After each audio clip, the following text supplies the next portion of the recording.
ইরানের হাতে রাশিয়ার সুকিয়া Su-35 যুদ্ধ পরিস্থিতি পুরোদমে পাল্টে গেছে। মার্কিন যুদ্ধ বিমানগুলোকে মোকাবেলা করার জন্য এর চাইতে মোক্ষম জবাব আর কি হতে পারে। বর্তমান বিশ্বের সবচেয়ে দুর্দান্ত গতিসম্পন্ন যুদ্ধ বিমানগুলোর এক নম্বরে রয়েছে এই সুকিয়া Su-35। এটি রাশিয়ার নিজস্ব প্রযুক্তি। আমেরিকান F-35 এর মোকাবেলায় সুকিয়া Su-35 যেন এক দুর্দান্ত সমীকরণ। এরপরে রয়েছে ইরানের মিসাইল সক্ষমতায় সারা পৃথিবীতে ইরান যেন আমেরিকাকে টক্কর দিচ্ছে। কুয়েতে মার্কিন সামরিক ঘাঁটি, ওমানে মার্কিন সামরিক ঘাঁটি, এমনকি কাতারে, বাহরাইনে, জর্ডানে এসব অঞ্চলে মার্কিন সামরিক ঘাঁটিগুলোকে যেভাবে ইরান গড়িয়ে দিয়েছে এক মিসাইল দিয়ে, রীতিমতো যুদ্ধের প্রেক্ষাপট পুরোদমে পাল্টে গেছে।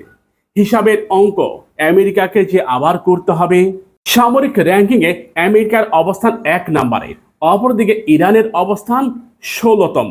আমেরিকা ইরান যুদ্ধে আমেরিকার সাপোর্টে আছে আরব রাষ্ট্রগুলো, সৌদি আরব, কুয়েত, কাতার, বাহরাইন থেকে শুরু করে ওমান পর্যন্ত, এমনকি সংযুক্ত আরব আমিরাত সম্বন্ধিত একটা মার্কিন সামরিক জোট তৈরি হয়েছে।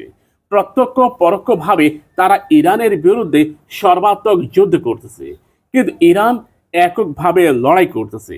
ইরানের সাপোর্টে রাশিয়া ও চায়না থাকলেও সরাসরি অস্ত্র সরবরাহ তারা এতদিন করেনি।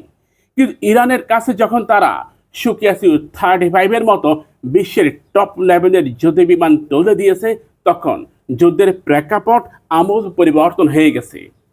ইরানের হাতে যখন সুকিয়া Su-35, ঠিক তখনই মার্কিন প্রেসিডেন্টের এক অসহায় মন্তব্য যে ইরানের দিকে তাক করে রেখেছে আমাদের প্রায় 1000 মিসাইল। তার মানে মার্কিন প্রেসিডেন্ট যে ডিপ্লোম্যাটিক ভাষা এখানে ব্যবহার করলেন, এতে করে এটা স্পষ্ট যে আগামী দিনগুলোতে এই যুদ্ধে আমেরিকা তার যুদ্ধ বিমানগুলোকে ইরানের আকাশে পাঠাবে না। এর কারণ সুকিয়া Su-35 এটা বিশ্বের দুর্দান্ত গতিসম্পন্ন, প্রায় 2800 কিলোমিটার পর্যন্ত গতি তুলতে পারে। এই গতি হার মানাবে আমেরিকার F-35কে। মূলত আমেরিকা ইরান যুদ্ধ করে এখন রীতিমতো হাড়ে হাড়ে টের পাচ্ছে। আর এই যুদ্ধের পিছনে একটা ছায়া অবস্থান করতেছে, সে ছায়াটার নাম ইহুদিবাদী ইসরায়েল। মূলত তাদের নিরাপত্তার জন্যই মার্কিন প্রেসিডেন্ট ডোনাল্ড ট্রাম্প এই ইরান যুদ্ধে নেমেছে। যদিও ন্যাটো এই যুদ্ধে অংশগ্রহণ না করলেও সম্প্রতি ন্যাটোর বক্তব্যে এটা স্পষ্ট হচ্ছে ন্যাটো সম্বন্ধিতভাবে ইরান যুদ্ধে অংশগ্রহণ করতে পারে। ন্যাটোর মহাসচিব সম্প্রতি বললেন, আমেরিকা ইরানে যে আক্রমণ করেছে এটা যৌক্তিক ছিল, যদিও এর বিরোধিতা করেছে তুরস্ক। চ্যানেলটি সাবস্ক্রাইব করুন।